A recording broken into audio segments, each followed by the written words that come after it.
GK kids. अनोखी होली। होली का दिन था। अमन सुबह सुबह अपनी साइकिल पर एक गली से गुजर रहा था। तभी किसी ने ऊपर से उस पर पानी फेंक दिया। अमन एकदम घबरा गया। उसने ऊपर देखा तो शरारती जग्गी उसी से चिल्ला रहा था, होली है। अमन चुप रहा। वह ठिठुरता हुआ घर लौटा। दोबारा कपड़े पहनकर दूसरी गली से निकल गया। वास्तव में अमन अस्पताल में अपने परदादा जी के लिए घर से दूध लेकर जा रहा था। उसके परदादा जी पिछले कुछ दिनों से अस्पताल में दाखिल थे। उन्हें सांस लेने में तकलीफ थी। शहर की जिस गली में उनका परिवार रहता था, वह गली बहुत तंग थी। वहाँ खुली हवा कम मिलती थी। डॉक्टरों ने उसके परदादा जी को यही सलाह दी थी कि वह बाहर खुली हवा में जरूर सैर किया करे।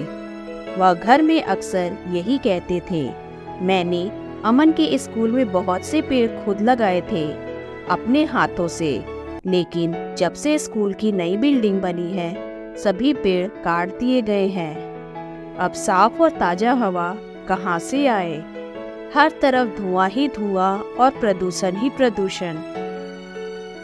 परदादा जी ज्यादा न बोल पाते। उनकी सांस फूलने लगती। अमन बेबस होकर देखता रहता। उनकी पीठ सहलाता रहता।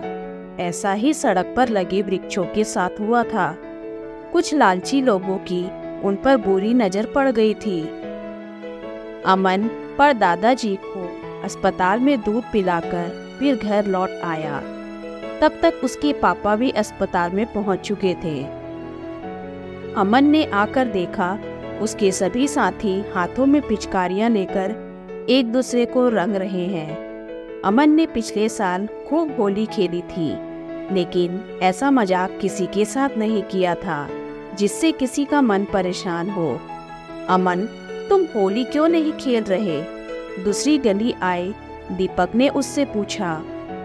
अमन बोला, परदादा जी अस्पताल में दाखिल है ना, अब उनके लिए खाना लेकर जाना है।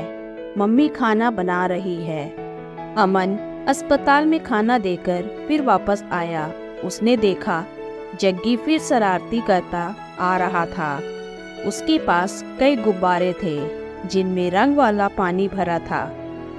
अमन अस्पताल में खाना देकर फिर वापस आया। उसने देखा जग्गी फिर शरारती करता आ रहा था। उसके पास कई गुब्बारे थे जिनमें रंग वाला पानी भरा था। जग्गी ने गली से गुजर रहे एक बुजुर्ग रिक्शा वाले की पीठ पर गुब्बारा मारा। इससे पहले कि रिक्शा वाला उससे गुस्सा होता, वह तेजी से गली में भाग निकला। अमन परदादा जी की खराब होती जा रही सेहत को लेकर उदास था। उसे एक योजना सूझी। वह अपने दोस्त रंजन और मधुर के पास गया। ये दोनों उसके खास दोस्त थे। उन्हें भी अमन के परदादा जी की बीमारी के बारे में पता था। अमन ने अपनी योजना के बारे में दोस्तों को बताया तो वे खुश हो गए। इस नेक कार्य में उन्होंने अन्य साथियों को भी शामिल करने की बात कही। मधुर अपने बड़ी दीदी पम्मी को बुला लाया। वह 5वीं कक्षा में थी। उसको योजना का पता चला तो वह खुश हो गई। उसके मुंह से निकला, वाह। सभी दोस्त अलग अलग किस्म के रंग ले आए। वे मोहल्ले के ही एक छोटे से मैदान में इकट्ठा होने लगे। जो भी उन्हें देखता वहां इकट्ठा होने लगता। अब अमन ने अपने दोस्तों की मदद से जमीन पर रंग बिरंगे अक्षरों में कुछ लिखा। फिर उसने पास के किसी घर के 8-10 पुराने अखबार मंगा लिए। जमीन पर लिखे अक्षरों से उन्हें ढक दिया। अपनी योजना के अनुसार अमन ने कुछ दोस्तों को वहां पर ही रहने दिया। फिर रंजन और मधुर को साथ लेकर नगर पालिका के अध्यक्ष जी के घर गए। अध्यक्ष जी का घर उसी मोहल्ले में ही था। नगर पालिका अध्यक्ष मन ही मन हैरान थे। सोच रहे थे, पता नहीं बच्चे उन्हें कहाँ लेकर जा रहे हैं। अध्यक्ष जी के साथ मोहल्ले के कुछ और सज्जन भी आने लगे। इनमें जग्गी भी था। तब तक जग्गी को भी अमन के परदादा जी के बीमार होने का पता चल गया था।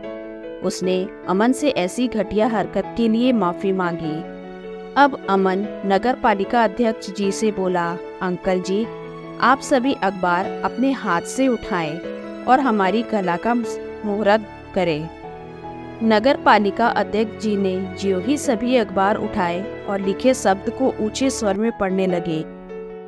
पेड़ों बिन सूना संसार, पेड़ों से रंगीन त्योहार। इन पंक्तियों को पढ़कर अध्यक्ष जी बोले, बच्चों, होली के दिन इन रंग बिरंगी खूबसूरत अक्षरों ने मुझे सोचने पर विवश कर दिया है। आपका यह संदेश केवल मेरे लिए है कि हम अपने प्राकृतिक धरोहर को बचाएं। पेड़ पौधे होंगे तभी मनुष्य जिंदा रहेगा। अध्यक्ष जी ने सभी बच्चों के चेहरों पर थोड़ा थोड़ा गुलाल लगाया, खुद भी लगवाया। अगले दिन नगर पालिका अध्यक्ष जी बच्चों के साथ शहर के अलग अलग स्थानों पर नन्हे नन्हे पौधे लगा रहे थे। मोहल्ले की इस अनोखी होली की चर्चा हो रही थी। धन्यवाद।